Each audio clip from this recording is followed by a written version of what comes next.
This is the OTB Television Network, a service of Capital District Off-Track Betting.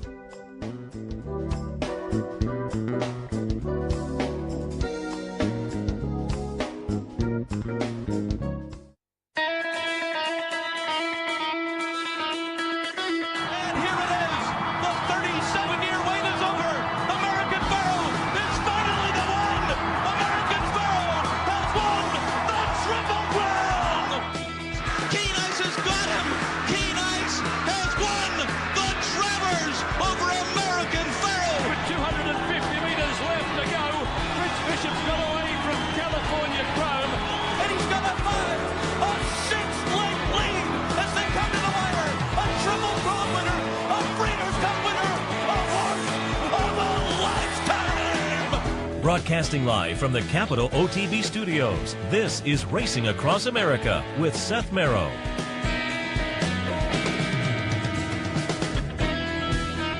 Good morning and welcome to Racing Across America on this Saturday morning. Happy to have you joining us. Happy also to thank our friends at Gulfstream for their sponsorship. Gulfstream Park.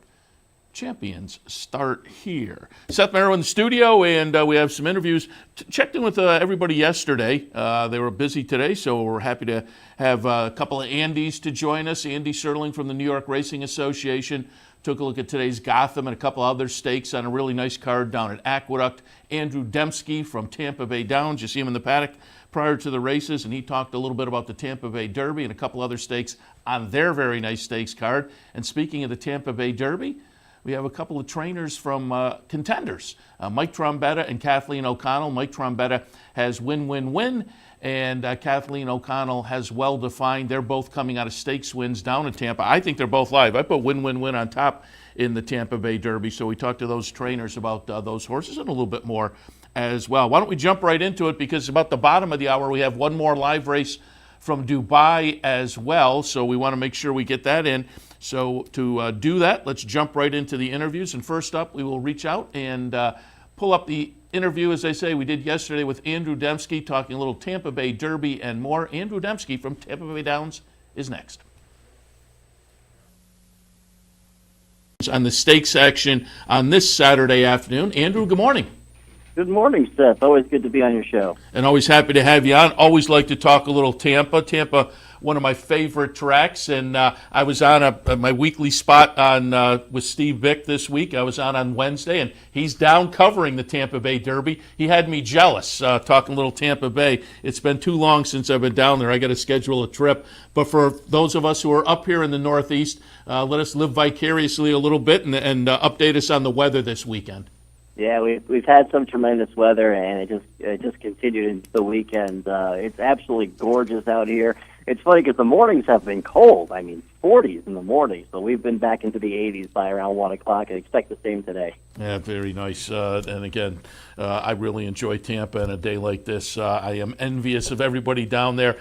One of the reasons it's my favorite track, too, you're there, and it's a nice kind of well-sized facility. You always feel there's a little buzz in the crowd, but there's also a great mix of young and old men and women. And I was checking out your Twitter feed before we came on, and it was interesting. You guys do a great job, catering to the young people, and I wanted to hit on a couple of things. Mouse the horse, the mascot, the miniature horse, certainly appeals to the youngsters. And then you had a Gen Z race the other day where a lot of under 20, under 25 people were invited into the winner's circle. Just talk about the promos that appeal to the younger generation. Yeah, well, we're always trying, and that's kind of, I think at this point, it should be nationwide. It should be what everyone's doing, trying to appeal to a younger generation. So we just started doing the Gen Z race every Sunday. We have a race where people 25 and under can get in the winner's circle with the connections after the race. And it's little things like that. It only takes, it's pretty still, little simple things that help build memories and help get the younger audiences out to the racetrack. And we got a picture that you had posted of the group in the winner's circle. A lot of kids in there and obviously very happy. Wayne Lucas, for years, when he had a winner, he would walk into the winner's circle, does it up at Saratoga. I think he does it other places too. But he would pull a kid out of the crowd to come in and get their picture taken. And that's a lasting memory that potentially has the ability to make a lifetime racing fan. Yeah, you're absolutely right, Seth. It's the little things that you remember at the racetrack that keep you coming back. And some of those little things, cashing a ticket, that's always important. We'll see if we can give people some ideas on cashing on Saturday and take a look at some of that really nice stakes action, highlighted by the Tampa Bay Derby. Let's start out there and take a look at the Derby Grade 2 event, $400,000, mile and a 16th. Had Trombetta, talked to Mike Trombetta about win-win-win. I like win-win-win. I think Zendon's interesting, well-defined off the win in the Sam Davis. But I wanted to show people, because I think Bill Mott will take some action with Tacitus, and I wanted to show people that last race just so they could have that in their file cabinet as there were. This is a maiden special event from November at Aqueduct. Tacitus is the number 6 horse. This was the maiden breaker off a 4th in the career debut, but it's Judmont, it's Bill Mott, it's Jose Ortiz. Only 2 starts as a 2-year-old. This horse now making the 3-year-old debut, and that they picked this spot just with those connections. It's very interesting. I didn't use Tacitus, but I'll tell you, if we get some value, I'll have at least a few bucks to win, just as I say, on the scenario. But what are your thoughts on the Tampa Bay Derby? Yeah, it's a tremendous race, and you are going to get a price on a horse like Tacitus for sure. And it's definitely an intriguing horse, seasonal debut, getting Lasix for the first time. You know, all the top riders are all searching for their Derby horse, and you have Jose Ortiz, who's been the only pilot on this horse, and he seemingly had other options, but he's going to show up and ride this one. So that's just definitely intriguing in here. It's a tough race this year with a few horses, not all the outside horses, but so many horses that are drawn outside of the 5-6 post, we'll say, are trying to turn for the first time. So that makes the whole pace scenario really intriguing in here. And I'm kind of hoping, I think Cassie's horse, Dreammaker, is probably the horse to beat. Win-win-win will be the favorite, and if he wins, he'll surprise nobody. I mean, he's done almost nothing wrong. But the intriguing horse to me is a horse that I didn't like last time, and neither did the public, and that's the Sam F. Davis winner, well-defined with local pilot Pablo Morales. I'm kind of hoping a lot of the ship-in riders, and they won't, obviously, because they're Hall of Famers, but a lot of the ship-in riders, I'm kind of hoping they overthink it, and maybe well-defined gets loose again. So I think Pablo's going to boot this horse out of the gate, and I think well-defined is in your trifecta somewhere. So a very interesting horse and interesting race, the way the pace is going to shape up. Yeah, we hope to get Kathleen O'Connell, talk to her a little bit, and I'll be interested to see what she's thinking as far as the pace scenario. It does look like there is the potential there for them to sneak away. And with the win over the track, and you know from being down there that Tampa Bay surface may be a little bit quirky for horses shipping in, so it's always a bonus, and that's why I like win-win-win and well-defined. They shipped in, and they both ran well over the track, and that bodes well. And we talked to Trombetta, and he said, because of the surface, and maybe it's a little quirky sometimes, that's part of the reason he left the horse down there, win-win-win, to continue working there, and he's put in some nice works as well. So I think both of those, with the experience over the track, that's going to be beneficial. That has been an angle I've used one of my 6 years here now, so horses who have a race over the track definitely have an advantage, as it is that kind of unique sandy surface down here. Let's move on a little earlier to the Florida Oaks 3-year-old fillies on the grass at a mile and a 16th. And while we talk about this one, I'm going to pull up and take a look at the maiden special weight event race from January 23rd. This will be a debut win effort for number 7, Blowout. And it's a Chad Brown trainee that shipped over for Peter Brandt, and as I say, won this career debut. So Blowout to me is interesting just because of the connections. Chad, Peter Brandt, Jose Ortiz. I will say I didn't use it in the mix, though, because this one only came up with a 64 buyer, but I may kick myself. The morning line is 10-1, and if you get a $20 Chad, Peter Brandt, Jose Ortiz horse, as I say, I may have to knock myself on the head with a 2x4. But I liked Winter Sunset for Wayne Catalano. Comes in off a stakes win over at the fairgrounds, so I use that one on top with Stellar Agent underneath. What are your thoughts on the Florida Oaks? Yeah, it's an interesting race, and just like you were saying, in terms of maybe getting a price on a horse like Blowout, I don't know where the money's going to fall in this race. I like Lefebvre, the inside horse, a Chad Brown horse, who's 5-1 in the morning line, and I like Winter Sunset. Those are the two I settled on in here, and they're 5 and 6-1. And in my eyes, they should be 8-5. And I mean, personally, I think Lefebvre is the best horse in the race. But 8-5, 3-1. So I don't know where the money's ultimately going to fall in here. And you said if you get a good price on a Chad Brown horse, I'm just going to throw it out there. I know we might not touch on it in depth, but in the Columbia, I thought Digital Age ran a tremendous race, the worst possible. Visually, it's tough to watch. But that's a Chad Brown horse, Digital Age, in the Columbia, who's 8-1 morning line. The maiden breaking score was tremendous. I mean, everything that could go wrong went wrong. The horse still won. And then you come back into the Florida Oaks a few races later, and you have Lefebvre at 5-1, and you have Blowout at 10-1. So I'm kind of curious how the public bets this race. I like Lefebvre hooked into a horse that's a bit special, who is exactly that. I think she's a neck away from perfection for 7 starts. So Lefebvre running behind a bit special. That's a pretty darn good North American debut for a barn that comes up here to win in the Chad Brown barn. Yeah, very good, powerful connections there as well. Race earlier, the Hillsborough Grade 2 event, $225,000 up for grabs as they go 1.8 miles on the grass. This is a nice field, as you typically get on a day like this over at Tampa, with some very prominent connections. But I thought Hawksmoor, to me, was a little bit interesting, coming out of the win in the Endeavor earlier in the meet. Second spot, I used Rimska, the aforementioned Chad Brown, and On the Moon again, the other Chad Brown, also in the mix for me underneath. So I had a 2, 7, and 8. What are your thoughts in the Hillsborough?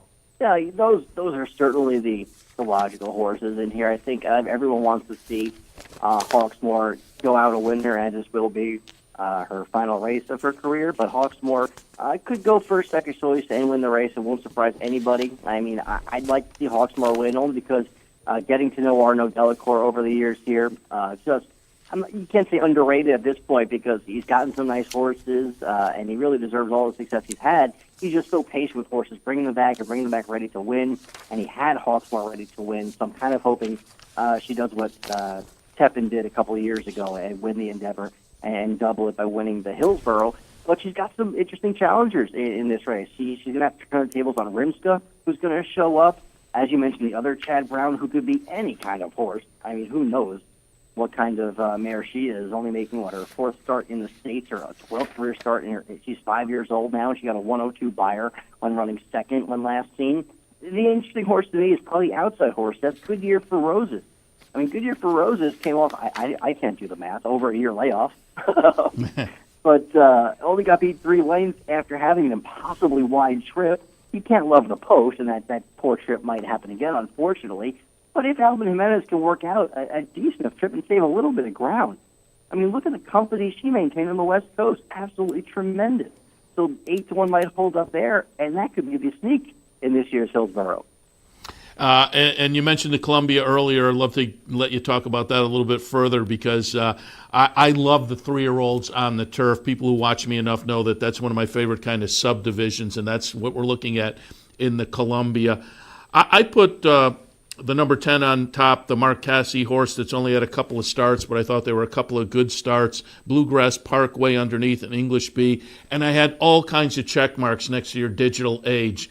The buyer, again, a little bit light, like that other Chad horse we talked about earlier, but I think off a career debut win, there's the potential to move forward. It's Chad, it's Klarovich. I didn't know what to do with Digital Age, but you're tilting in that direction?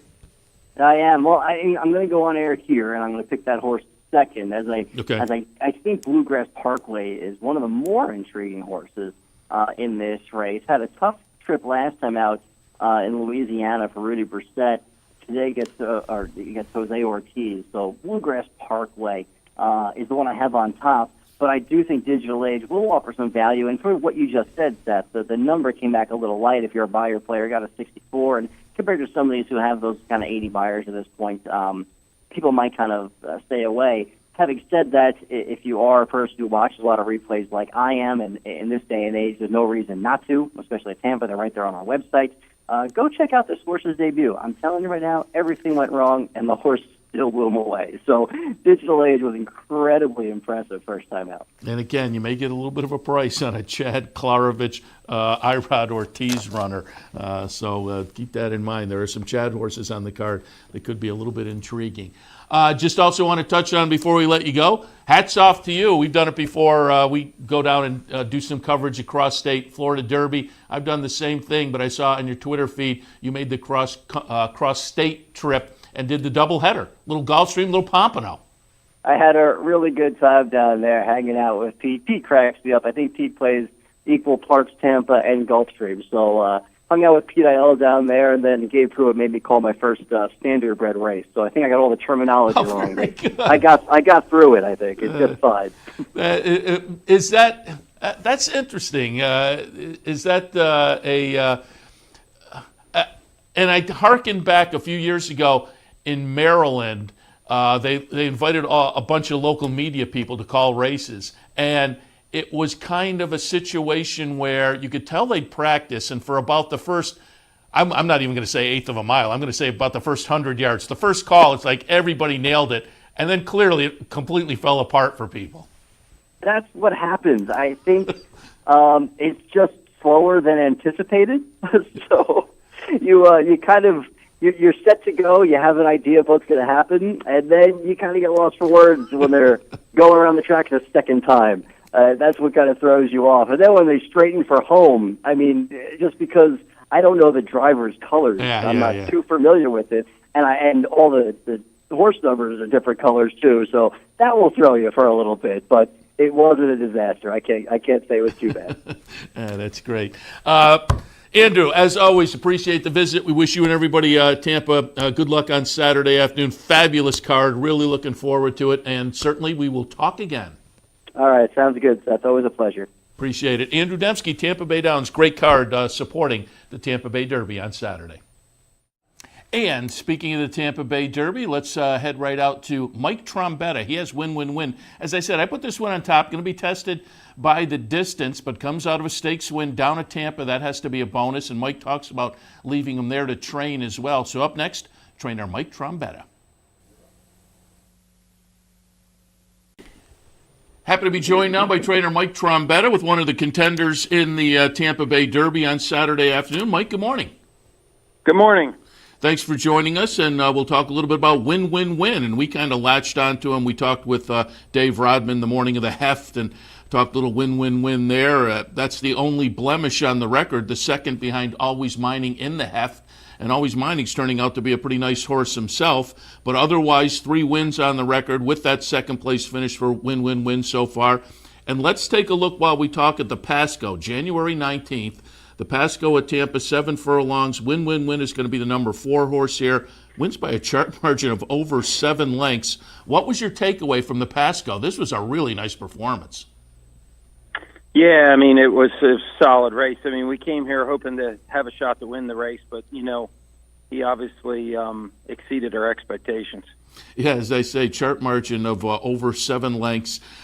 Give me your thoughts, because I always hear people talk about Tampa as maybe a little bit of a quirky surface. So how did you come out of the race, and how do you feel he took to the surface? And do you feel have an added level of confidence over something that is maybe a little bit of a quirky surface with that nice win going into the Tampa Bay Derby?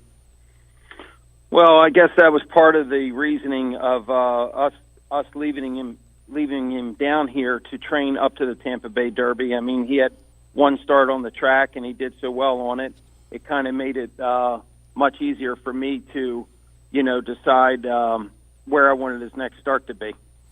And you mentioned he's had the workouts down at Tampa since the Pasco. A couple of bullets coming into this on the 24th and the 3rd. Talk about the workouts and how he's performed and what your expectations have been since that win in the Pasco. You know, we've gotten all the work into him that we were hoping to, and you know, all his workouts have been pretty straightforward, and you know, he's worked every way that we've kind of asked him to. You know, we started off gradual and picked up the distance and tempo as we went. So, you know, he's done what we've wanted, and you know, looking forward to running. And I'm looking, and you go back February 9th, it was a 5 furlong workout. The 16th, it was a 6 furlong workout. And then a 5 furlong and a 4 furlong. What's the game plan when you change up the distances like that from a trainer's perspective? Well, we're just trying to make sure that, you know, we got enough work into our horse, and we're looking at the schedule that we're thinking that we're going to run on, and just trying to give him, you know, as much fitness as is going to be necessary. Now, of course, the big question mark, first 4 starts of the career, 5.5, 7 furlongs in the Pasco was 7. Tampa Bay Derby on Saturday afternoon, 1 mile and a 16th. First try around 2 turns. What are your expectations distance-wise? We think he should be able to do this, but it is uncharted territory for him. So, this is time to see what we have and, how he copes with it. Picking up Irad Ortiz, what was the game plan there? Well, we've had some good success with him, and he's on perhaps one of the better roles that a rider can be on. So we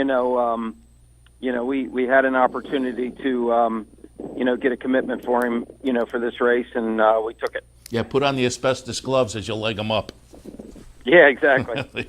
I'm always curious with horses like this. As I say, started the career with a couple of wins, the second in the Heft and then the win in the Pasco last time, but clearly has shown a lot of ability. Did he give you a hint as you got him ready to go to the races? Did you get a hint that he was going to be something maybe a little special and have a little extra talent? Well, we did like him. Honestly, we did like him. I was surprised that he had the turn of foot that he had because he never really showed us too much of that, until asked upon, which came late. But, it was a pleasant surprise. So we'll see what other kind of things he has in store for us, and we'll take it from there. And I see the first race was an off-the-turf event. Were you trying to get to the turf? Well, that was at the end of our turf season. At that time, 3 out of 4 turf races were coming off, so that really – I don't even remember what played into that. I would probably run him either way, but our fall was so wet, turf was impossible. Yeah, the turf racing on the East Coast this fall was certainly a mess all over the place. Getting a few pounds off. First couple of starts, 122. The last couple of starts, 120. Saturday afternoon, 117. How does that play into your thoughts as a trainer? As a handicapper, I used to weight for me was more important when I first got into the game years ago. I don't consider as much unless there's a big spread. But do you look at that as a bonus, the 3 pounds off this afternoon? I'll take whatever they're giving. There you go. I like that. So give me the overall thoughts. What are your expectations for this afternoon in the Tampa Bay Derby?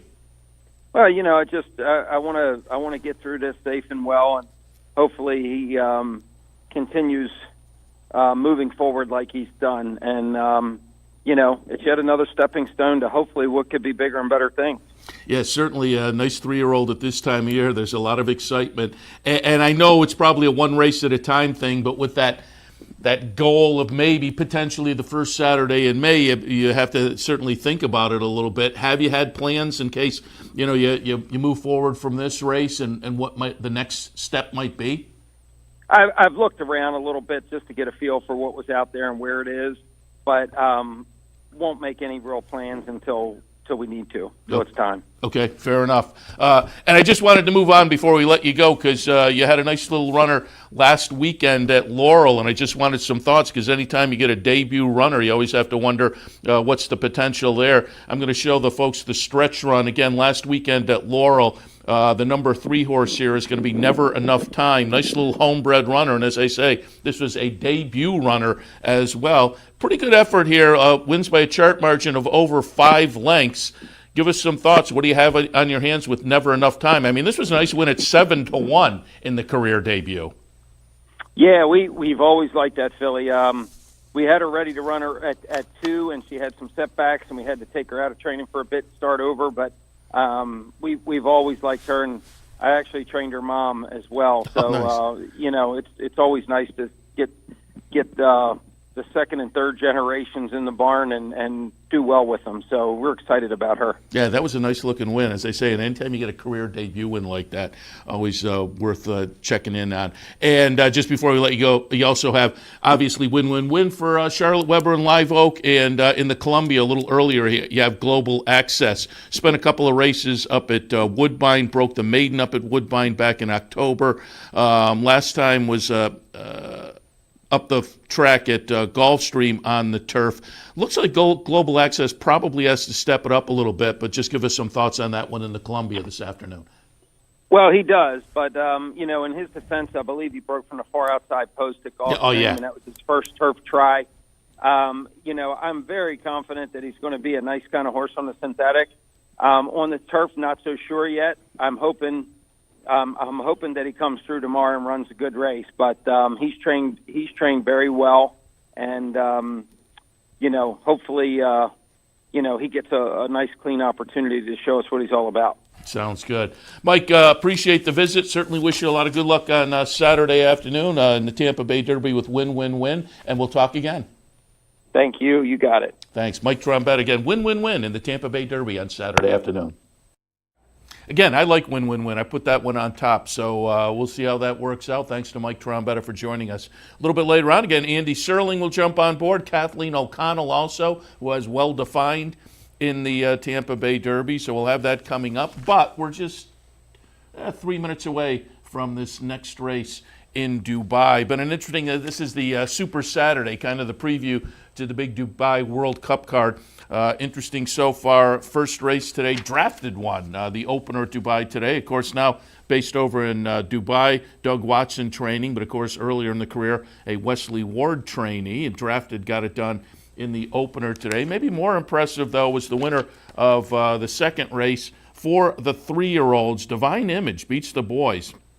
Lately raced filly, 3-year-old filly, with only 3 career starts coming in, but gets it done versus the boys. And I pulled up the post-race comments from Charlie Appleby, the trainer.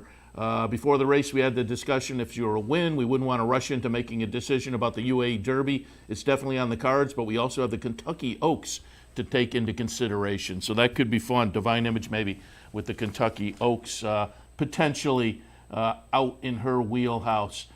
This upcoming finale here at Dubai, again, they're circling around. The one sheet today, both Sully Karate and Mike Callahan looked at the last race. Sully has it 4, 6, 5, and 9. 4, 6, 5, and 9. Mike has it 9, 6, 4, and 8. I took a look at this race as well. I went 9, 4, and 6. And let me just grab the odds here. 9 Dream Castle is currently the 8-5 choice. The 4 3-1. The 6 3-1. Betting Public's right on the track with me. I'm not sure if that's good or not at Dubai. These are, for me, they're tough races because you have horses coming in from all different spots and layoffs and whatnot. But I went 9, 4, and 6. We'll see how that plays out. They are loading in, so we'll step back, take a listen to this upcoming race at Dubai, the finale on this Super Saturday card. Stay tuned. Be back with more Racing Across America in just a couple.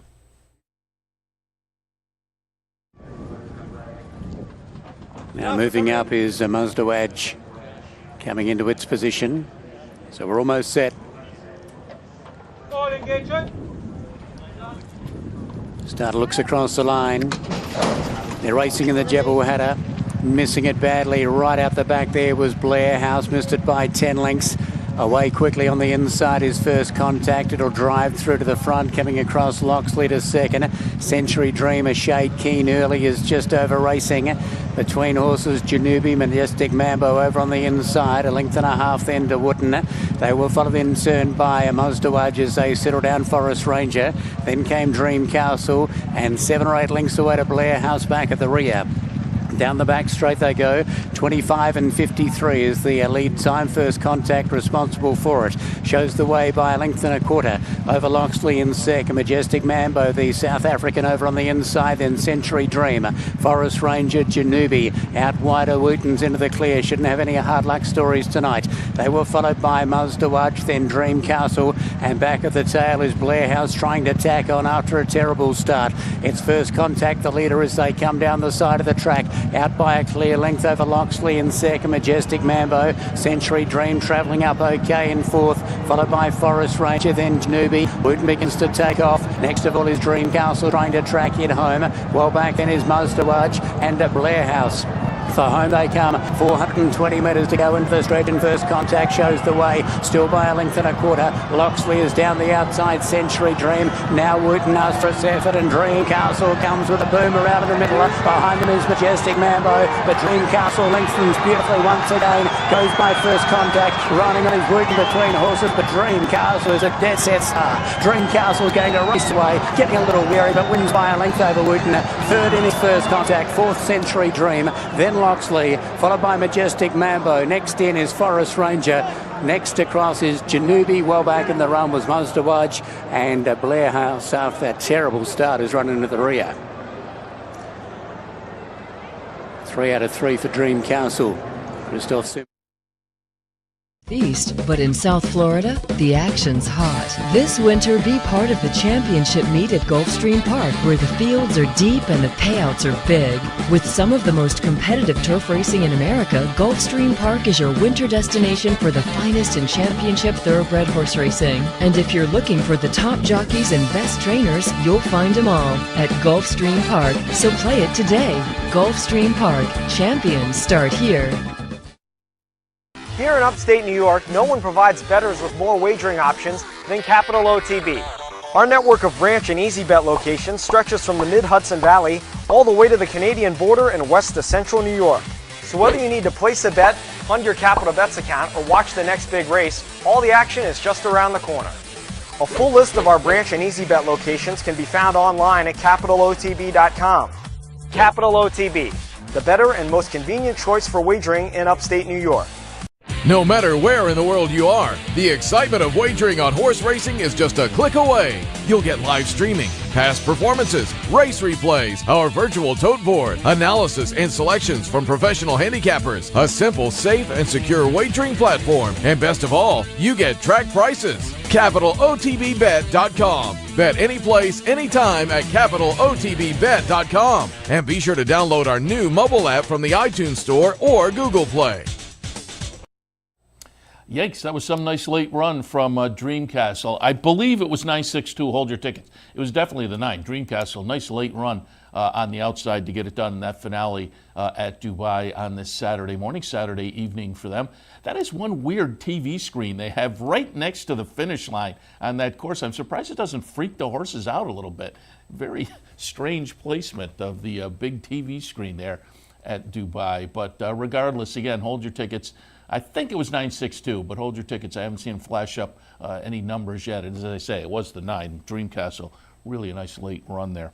All right, we will jump back into our interviews. Again, taped these yesterday afternoon. Andy Serling up next, and then a little bit later, Kathleen O'Connell. But Andy jumps in to talk a little Gotham and a couple other undercard stakes, and to zing me a couple of times. It's an Andy Serling visit. Why not? So long as I laugh, why not?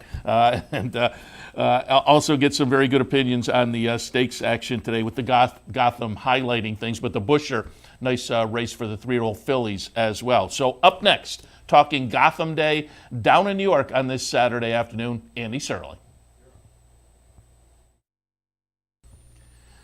Happy to be joined now by our friend Andy Serling from the New York Racing Association. Andy, good morning. Morning, Seth. Nice day of racing, and I saw you tweet it out. You didn't put it in these terms. You probably will disagree with me, but it's kind of the Robin on the front lawn for springtime, because you said a big day of racing that kind of tips the hand that lots of big things ahead. Aqueduct, Belmont, and of course Saratoga, not too far down the road. No, you're far cleverer than I am. Very good analogy. I'm impressed. We should end the show now. I think you're hitting a high note right now. Do it, George Costanza. Good night, everybody. I'm out. Exactly. I'm out. Right. This is probably the high point of 2019 for you. So that's right. I should just call it a year. Exactly. I'm out. Mic drop. But a nice day, obviously, with the Gotham and the Busher for the 3-year-olds, and a couple other nice stakes on the card as well. So let's jump right into it. Get your thoughts on the Gotham on Saturday afternoon. Grade 3 event. $300,000, the one-turn mile. While we talk, I'm going to remind people, because it's been a while, we're looking at the last race from Instagram, August 11th, the best pal out at Del Mar. Instagram will be the number 1 horse in here, finishing up a 2-for-2 campaign and then headed to the sideline. So this is the comeback. First time going longer than 6 furlongs on Saturday afternoon. So off the layoff and with some question marks, certainly there's the talent there. Well, it makes arguments to go in different directions. I thought Mind Control was interesting off the win in Jerome. Much better comes in for Bob Baffert. Not that Brady I thought was potentially a little bit interesting. Tifkin flew for Steve Asmussen with the career debut win and then a third in the Winkfield. Got a little experience in a stake last time. Heichel for Kieran. I think you can go in different directions. What were your thoughts in the Gotham on Saturday? Are you sure you need me? Absolutely. I need your expert opinion. I was just throwing out. Okay, I just want to make sure, because you seem to have things covered. Instagram is an hour and a half the horse to beat. He was running races as a 2-year-old that would beat this field. Why he was on the sidelines, I know his owner made some comments, which may or may not want to take with a grain of salt, but there's horses. There are reasons that horses are on the sidelines for 7 months after campaigns like that. He was obviously at that point the most talented horse in California, and he probably, if he ran one more race similar to those, he would have been the favorite for the Breeders' Cup. He probably would have won it. And he's way the horse to beat. I don't have any argument against him. I picked him second because I have to bet another horse in the race, but I think if you're sort of taking that position where I'm betting against Instagram, you're not really handicapping. You're just sort of throwing out favorites. You know, he's the horse to beat. But you're right. I mean, you go through the field. Family Biz can't win. Knicks Go doesn't seem like a contender. Every other horse in the race has a reason to be liked. Now, not that Bray ran extremely well last time. I want to see that race legitimized. I also don't like a horse that, there was an issue last week with the quarter crack. I'm sure he's fine. They're running, but still, it's a tough spot to be in. I have to bet on Teichmann Flew. It's a horse that would have won his last race by probably 3-4 lengths if Manny Franco had not gone to the 3-path and stayed in the rail. The rail was gold that day, and I'm assuming that's the reason Manny's not back on him today. So I think it's unfortunate because he is the best rider of the track, but he did make a big mistake that day, and it allowed Heichel, who's a rail runner himself, to come up the gold rail. And he's a horse probably coming in this race with a big win at 7 Furrows Jimmy Winfield with an 87 Buyer Fig, which still wouldn't be good enough to win here, but it would make him a lot more sexy. So because of the ride and trip he got last time, he's going to be a much better price than he should be in here. So I have to bet him. I don't love Mind Control. I think he's never run a race that's quite as good as some of the best horses in here. But listen, I can't knock him. He's run well and he's not impossible. Much better seems a little slow, Bob Baffert's horse, but Bob is shipping him here, so he must think he has a right to improve, and he could. I don't love Heichel, but there is a ton of pace the race sets up for him, but he's had very sweet trips and setups in his races. It's a talented field, but Instagram's the horse to beat. I'm betting Teichmann Flew. All right, let's move on to the Busher. This is the girls' side, the 3-year-old fillies for $250,000 going that same one-turn mile trip. While we talk, I'm going to pull up the replay of the Gin Talking from December 29th. The number 9 will be Please Flatter Me. This was the third win in 3 career starts and the second stakes victory. I think this horse is interesting on Saturday afternoon. I put that one on top. Again, always shopping Flatter. I think his bully and Lee in off Dud Fairness, but Lisa Chill there as well. You're sure. I like every shot. No show. When you're saying a shot. She wrote a rail, not a picked up a rail. I don't lead, just sucking the reverse between Philly in that race. Philly Joel would have beaten her by a conservative 8 lengths. Okay. I don't like the rider switch on Philly Joel, and that's not going to be helpful to her, but she's certainly a much better horse. Please Flatter Me might be a good horse. I mean, she was certainly flattered by Ujjayi, who finished well behind her, coming back and winning here on January 27th. Now Ujjayi also rode a gold rail that day when she did it, so she's a little bit flattered by that. But they're both talented horses, and I'm not going to be surprised when Please Flatter Me runs well in here. Espresso Shot, the New York bred, is a dangerous player. I like Oxy Lady, who I think will be a bit of a price. Second off the layoff, she comes back to the exact same place where she ran a huge number in a legitimately fast race back in November. I don't think she ran well last time, but she was a bit wide early, and maybe she needed a race coming off a little bit of a layoff in a 2-turn race, and I like the cutback and the picking up Javier. And Liven takes the blinkers off. Maybe that'll help her run a better race, though she's got a lot of improving. Philly Joel can easily win this race. And I think Aura Moore, the other Pletcher horse, is the right one if you want one of the Pletchers. I mean, I don't particularly love either one of them, but I thought Aura Moore has certainly run well in Florida. I don't know if she's been beating, but no, she seems okay, and she drew well on the outside. So this Busher came up just a super race. I mean, there's a legitimate 7 or 8. I mean, I don't like always shopping, but you do. I mean, even Shelley and the New York bred's not that bad, but it's a very tough race. Yeah, full field of 12 scheduled, and it is a fun race.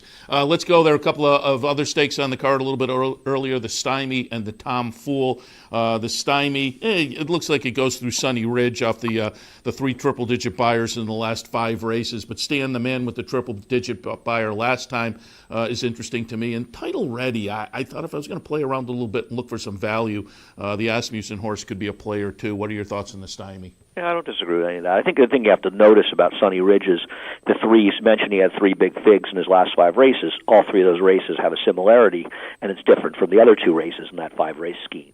They were 1-turn races, and the other 2 were 2-turn races, and this is a 1-turn race.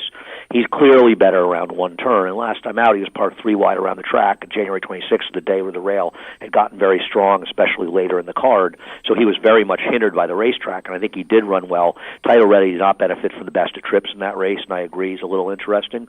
Stan the Man could certainly be an improving horse, is not impossible as well. I'm not, Vino Rosso obviously will get a lot of attention. He won the Wood last year. He ran the big 3-year-old races. I don't know how good he is, and I think he's going to be compromised by a relative lack of pace. And do you get through Skylar Scramjet in that tomfool? I like Skylar Scramjet. I think he's the horse to beat. I don't think he has to win, but he's the horse to beat.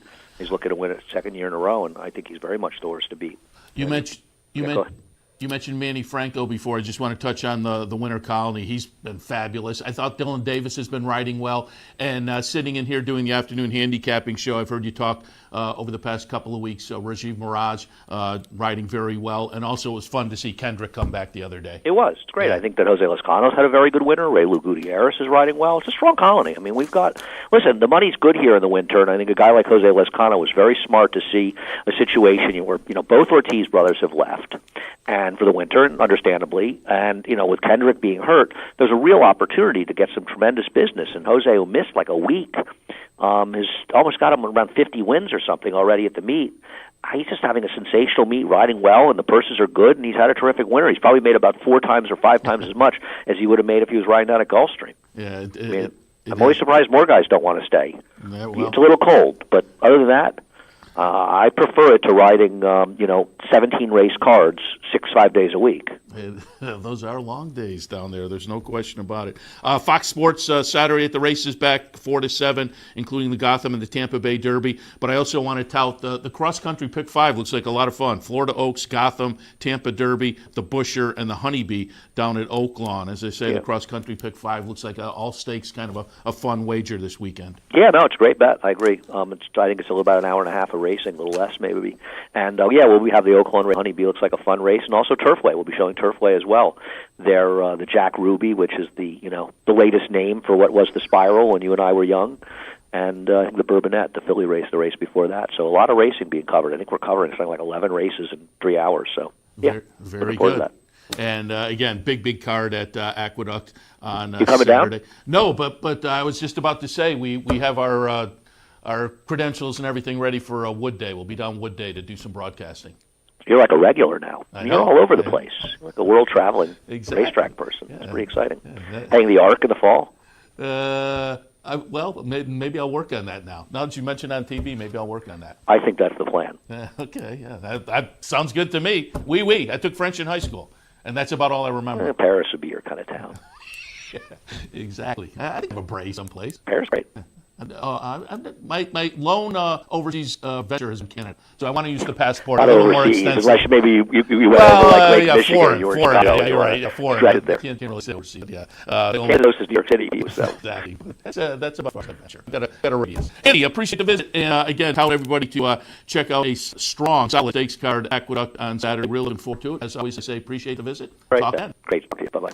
Andy Serling from the New York Racing Association. Again, highlighted by the Gotham Busher boys and girls side on the 3-year-old St. Aqueduct Saturday. So appreciate the visit from Andy Serling. Thanks again to Andy Serling. As I say, got a couple of zings in, but that's okay. Got some good opinions as well. Always appreciate the visit from Andy Serling, particularly on a big day like this, Gotham Day down in New York. Should be a fun day of nice stakes action in New York. But again, shifting back to Tampa on a great stakes day for them, highlighted by the Tampa Bay Derby, and well-defined, comes out of the victory in the Sam Davis. I think well-defined, a very potent player in the Tampa Bay Derby this afternoon. Reached out to trainer Kathleen O'Connell. It's the first chance I had to talk to her, so I had looked up some bio information. We talked quite a bit about well-defined, but I also got a little background and interesting. Started her career at Detroit Racecourse, and it's interesting, early on in the career of another prominent trainer she was galloping for, so we'll touch on that as well. But up next, trainer Kathleen O'Connell. Happy to be joined now by trainer Kathleen O'Connell. She has well-defined in Saturday afternoon's Tampa Bay Derby, coming out of a nice win in the Sam Davis. Kathleen, good morning. Good morning. Happy to have you on board to talk a little bit about well-defined.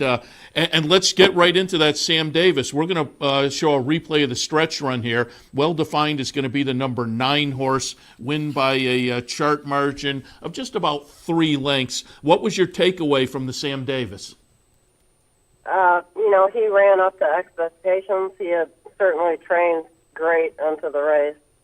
And I was just happy the blinkers seemed to help focus him a little more. He's always been a Dennis the Menace his whole life. And he had so much natural speed that we never did put him on earlier in his career. But, after the compromising start in the Breeders' Cup and also getting bottled up on the rail almost the exact same way in the Mucho Macho Man, I thought the blinkers might help focus his attention, and I was just glad everything came together that day. It certainly did. We just watched the stretch run. Nice performance in the Sam Davis. At the same 1:16 trip he'll be facing Saturday afternoon. Start of the career, very impressive, won the career debut, and then subsequently went on to win that rich Florida Stallion in reality stake.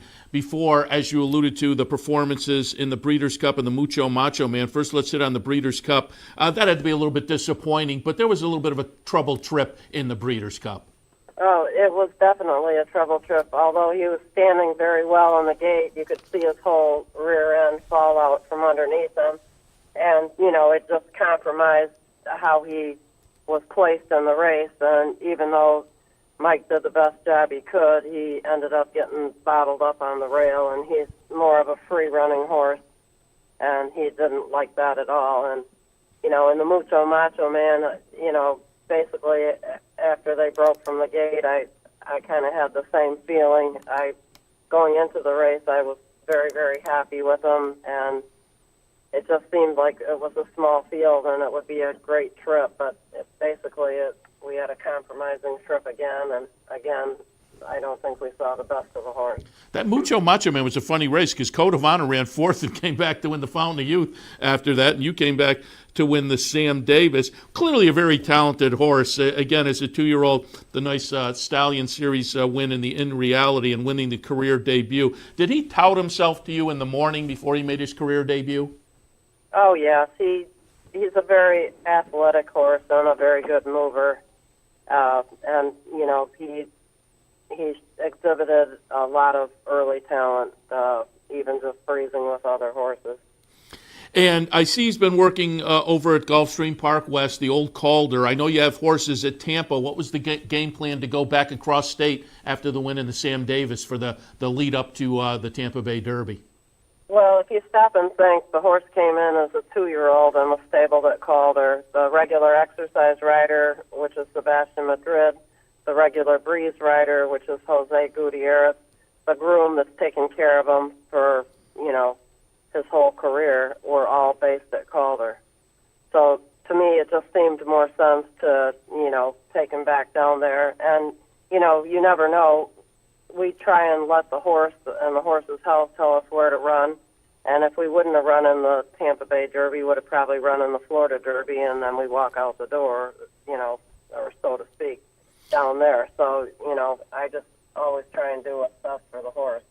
Very good. And so keep the same routine. And I also, just talking to people, it seems like the Tampa Strip can be a little bit quirky. So he comes over, runs very well in the Sam Davis, and you being based at Tampa, you can tell us, is that surface a little bit quirky for horses, and does that give you added confidence that now you already have a winning effort over the Tampa Bay Strip?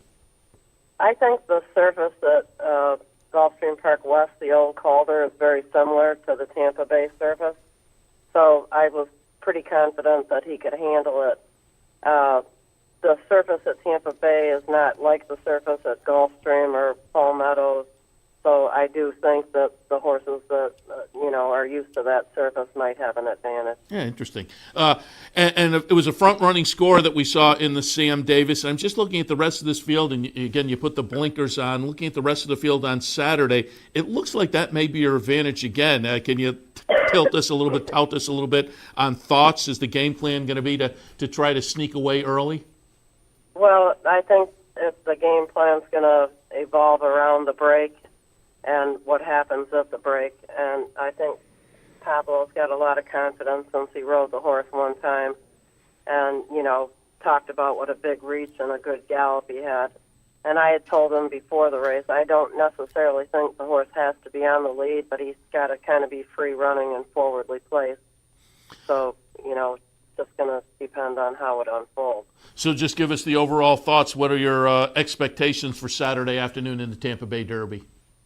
Well, Well-Defined's trained into the race just as good or better than the Sam Davis, so I'm looking for a big effort, and I would think it'd have to stay, stay focused on the Derby trail. Very good. Wish you a lot of good luck with Well-Defined. And before we let you go, I was looking up some bio information last night, and I found this very interesting. Career started at Midwest Detroit Racecourse, but I found it interesting that you kind of crossed paths early in the career with Bill Mott. You were galloping horses for Bill Mott at the start of his career. What was that like?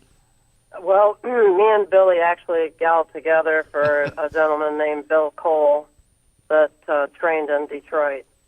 And, Bill's always been a fine horseman and a hard worker, and a lot of good people, a lot of good horsemen come out of Detroit. And also, early in the career, you were galloping for Jack Van Berg. What do you remember about those days? Jack had a mind like a photogenic memory. I mean, he was training for Shinron Farms at the time, which also had a farm track and a cover track. And Jack was a very, very hard worker at the barn early, at the barn late, and always really in tune with his horses. Always noticed the little details, which is, in my opinion, very, very important. And started things out at Detroit. So I'm curious how you got into the game, being based in Michigan. How did you become interested and get into the horse racing game? Well, the horse racing game wasn't really in my early thoughts. I had done show horses, not jumpers, but Morgans and Arabs. I had done 4 to 8 years of 4-H. I had actually taken a couple summer courses at Michigan State, which has a very fine veterinarian school. But in the late 60s and early 70s, in order to get in veterinarian school, you had to have a 4.0 average, and they usually only picked 2 girls a year. I had a 3.8. I graduated 110th out of a class of 750 and was rejected from Michigan State. So kind of threw things in kind of a clinker, and everything was kind of falling apart at the same time. The show horse stable I was working for, the guy had a big construction company in Detroit that was being sued, and he was getting rid of his horses. And believe it or not, I had grown up just like 6 miles from DRC. And I just kind of wandered in there.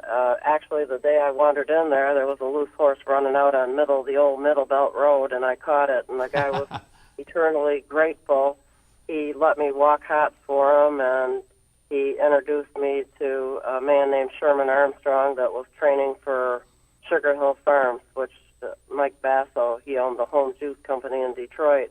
And one thing just led to another, and I thought, I can't believe I got this dream job. I'm, walking horses. They said I could ride the pony. I started ponying horses. When I said, well, we had rode show horses where you change leads and do serpentines and all this stuff, and all you have to do is go in a circle here. Come on, how hard can this be, So the next thing I knew, I was in Ocala. I had broke show horses for years, young show horses, Morgans and Arabs, and like I say, they do a lot more with them as far as headsets and stuff. So, a circle, that just seemed like it was nothing. And one thing just led to another. I galloped horses for probably 10 or 11 years before I took out my trainer's license. And, I started with a 2-horse stable in Detroit. And well over 2,000 victories now. And folks up in our neck of the woods, we're up in the Saratoga area. They may remember you coming up here and winning some stakes with Lady Shipman, a really, really nice turf sprinter. She ran second in the Breeders' Cup Turf Sprint in 2015. And I'm wondering, always curious when I talk to trainers, you did so well with her as a turf sprinter. Do you have any preference, turf, dirt, sprints, distant races, or is it all kind of a puzzle that's kind of fun to solve? Well, I just like them to run. I don't care who they're by or who they're out of or who their mother or brother was. It doesn't matter, but I just enjoy a good racehorse. And you have a good one and well-defined, and Kathleen will let you go. But before we do, just want to wish you a lot of good luck Saturday afternoon in the Tampa Bay Derby and hopefully much, much beyond over the next couple months. Well, thank you very much, sir. And Saratoga is a little slice of heaven, so you guys are lucky. We certainly are aware of that, and hopefully see you up here at some time. We'll get you on our backstretch set live some morning and talk to you a little bit more about the horse racing game. But again, good luck on Saturday. Thank you so much, and have a great day. Thank you. Kathleen O'Connell, again, well-defined, coming out of the nice win in the Sam Davis and in Saturday's Tampa Bay Derby. So again, thanks and good luck to Kathleen O'Connell and Mike Trombetta with entrance in the Tampa Bay Derby this afternoon. Thanks also to Andy Serling and Andrew Demsky for jumping on board to give some thoughts and opinions on stakes action at their respective tracks. Interesting hour of racing across America. Hopefully we gave you some good information that you can use this afternoon, and hopefully you enjoyed that finale from Dubai, plopped right in the middle of the program. Great card at Dubai that we've been covering all morning. The finale, it was 9, 6, and 2 in that finale from Dubai. And again, there were some nice performances there that set things up for an interesting Dubai World Cup night coming up in a few weeks. Let me, before we end the show, touch on a little bit of news and whatnot here. Go back to yesterday. It happened after I left for OTB Live. We'd wrapped up OTB Live because it went off at about 5:42 our time. But Wonder Gadot made the seasonal debut. The nice 3-year-old filly for Mark Casse, who won the Queen's Plate, went on to win the Prince of Wales at Fort Erie. So had won the first 2 legs of the Canadian Triple Crown, but elected to bypass the Breeders' Stakes at Woodbine, which would have been the 3rd leg of the Triple Crown up there in Canada, but instead came down to the Travers, ran 10th in the field of 10. Then a well-beaten 3rd in the Cotillion behind Monomoy Girl and Midnight Bijou, and 9th in the Breeders' Cup Distaff. So a little bit of a disappointing end to the season, the 3-year-old filly season for Wonder Gadot. I played a pick 4 yesterday, and I used her, obviously, but I had a couple others in that leg. I thought she was vulnerable. She was. I did, in my pick 4, I did not use the eventual winner. Go Google yourself. But that was the horse that got it done at 6-1. Wonder Gadot at 3-5 winds up second. She was in a good spot at the top of the stretch, but go Google yourself, came up, snuck up the rail. A couple of the horses I had I thought were going to go by on the outside, but she was a little bit gutsy to continue on and hold second by a clear margin. But she did get beat. She was beaten in the seasonal debut, running second, Wonder Gadot at 3-5. But it was a optional claimer, non-winners of 3 other than. And you look at her record, 5 wins, including the Queen's Plate and the Prince of Wales, and you say, how'd she get into this particular condition? Those are restricted stakes to Canadian breds, that Canadian Triple Crown. So those don't count under the conditions, so she was able to sneak in, but not able to seal the deal there, running second. We'll see where Mark Casse goes with her next as the 4-year-old season for Wonder Gadot is underway. Also wanted to touch on the Santa Anita situation. If you didn't hear earlier this week, they were closed indefinitely. That has changed. They now have a kind of a target date. But 21 horses have been euthanized on the track this season. And so it's in this day and age, you have to pay attention to that. They said we're going to shut the track, study the surface, and make whatever changes are necessary and not reopen until things are right. It was the right decision to make. We certainly hope things play out sooner rather than later, because obviously not only horses with the trainers and owners looking for purse money to keep, paying the bills, but they're also, when the track's shut, the ticket takers and the concession people and the program sellers, they all are lacking the regular paycheck too. So again, we hope things shake out there. But they are looking at now, this came out in the LA Times, you can link to the article on Equidaily. They're looking now for March 22nd. Tim Ritvo, the head of the Stronach Group, says everything is fluid, so that date is not set in stone, but they're looking for March 22nd. And similar to maybe 6 or 7 years ago in New York, when there was a rash of horse fatalities wintertime. There was a panel put together. They did an extensive study, and things tweaked up and things got better in New York. But it wasn't just the track surface. They changed some of the rules and the way things are done, and tweaked the claiming game a little bit. And it sounds like they're similarly looking at the entire picture out at Santa Anita. The LA Times article says that when racing resumes, there will be new safety protocols, more veterinarians taking a look at at-risk horses. They'll reduce the traffic during timed workouts. They'll have a new position, Director of Equine Welfare. So again, they're looking at the whole package. Just as I say, the way things changed for the better in New York a few years ago when they did a similar study and kind of changed, it wasn't just a look at the track surface. It was a look at the whole system, which, as I say, changed things for the better here. Hopefully that happens there. Trainers had a meeting on Friday, yesterday, kind of talking with management about the timetable and talking about the issues they were concerned about. So again, there's the entire community kind of coming together trying to face this issue. They're looking to have workouts get back onto the main track on Monday. They won't be full speed workouts. They're just going to test things out and then hopefully go back to a more normal situation by the end of the week. There is, however, the news that the San Felipe will not be run this year because of the timing with the Kentucky Derby coming up and whatnot. Tim Rippo quoted as, "It's gone timing-wise, and because of sequencing, we couldn't make it work." So the San Felipe, which was going to be run today out in Southern California for the 3-year-olds, that will not be run this year due to the situation out in Santa Anita. But again, they're looking at potentially a March 22nd date to get back to racing out there, and we'll keep our fingers crossed that not only that happens, but everything works out for the best out there. We mentioned the Gotham, we mentioned the Tampa Bay Derby. We have not mentioned another 3-year-old stake of note today, and we'll have it here on the network, obviously. Turfway, the Jeff Ruby Stakes, grade 3 event, couple $100,000, 3-year-olds a mile and an eighth, but it's a synthetic surface at Turfway, so a little bit interesting. Field of 11 scheduled, and we've talked over the past couple of years with our friend Jeremy Plonk at horseplayernow.com, and he has talked about trends in some of these prep races, and one of the notable trends at Turfway that he has brought up, horses coming out of turf action down at Gulfstream have done well. Well, there's not that situation, unfortunately, this year to kind of key on to, but there are some interesting horses in here. Dabo goes out for our friends at West Point Thoroughbreds, comes in off a 3rd-place finish in the Battaglia Turfway, so some experience over that synthetic track.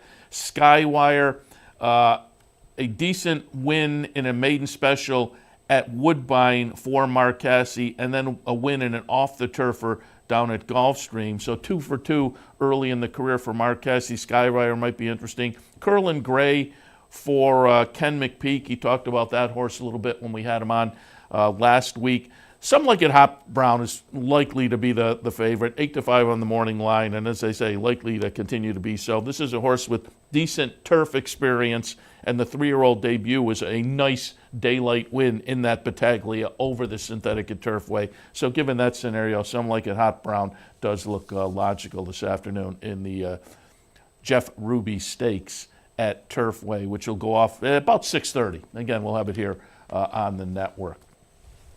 All right, let me hit on some promos before we wrap things up. Today is a Fan Appreciation Day, the Culver Avenue branch out at Utica. If you're a patron out that way, stop by. Love to see you. Things will kick off in about an hour at noontime. First 50 folks through the door get a bet voucher, giveaway at them, a racing program. There'll also be a match bet promotion, a $100 contest this afternoon that everybody can jump in. Food and beverage available also, complimentary, and that all happens at the Culver Avenue branch in Utica. Stop by so we can say thank you to you on a Fan Appreciation afternoon. 1% Aqueduct bonus both today and tomorrow. Bet with your Capital OTB bet account, and you can get a 1% bonus on Aqueduct bets. Again, today and tomorrow. Rules and restrictions you can find on capitalotb.com, and also go to the website and click on the Tourney Bets link. Tournaments have been available probably the last week and a half or so. We've teamed up with some other entities in New York to make these tournaments available. Click on the link on the front page at capitalotb.com, and you will find a calendar of tournaments, and there are different price ranges to buy in. There are some free tournaments that will be available, a chance for seat to the National Handicapping Championship in Vegas. Click on the link and check it out and jump in and play some of the contests. I guarantee you'll have fun. Tomorrow at the Clubhouse Racebook, a $100 win-a-bet contest. That's right here. Clubhouse Racebook, 711 Central Avenue in Albany, tomorrow. Love to see you here. Don't forget, we're back tomorrow morning with Racing Across America at 10 a.m., but don't miss us because you haven't adjusted your clock. Spring ahead. Move your clock ahead tonight so everybody's here on time tomorrow morning for Racing Across America at 10 o'clock. Thanks to our friends at Gulfstream for their sponsorship. Gulfstream Park. Champions start here. All right, big show. Hopefully you enjoyed it. As I say, hopefully we gave out some information that will pay off this afternoon. And I'll be back in about an hour or so with OTB Live on this Saturday afternoon, looking at some of that nice stakes action, Aqueduct, Turfway, Tampa, and beyond. So thanks for tuning in this morning. We'll see you in about an hour. And hopefully be cashing some tickets on this Saturday afternoon. So we'll see you then. You're watching OTB TV, a service of Capital Off Track Betting.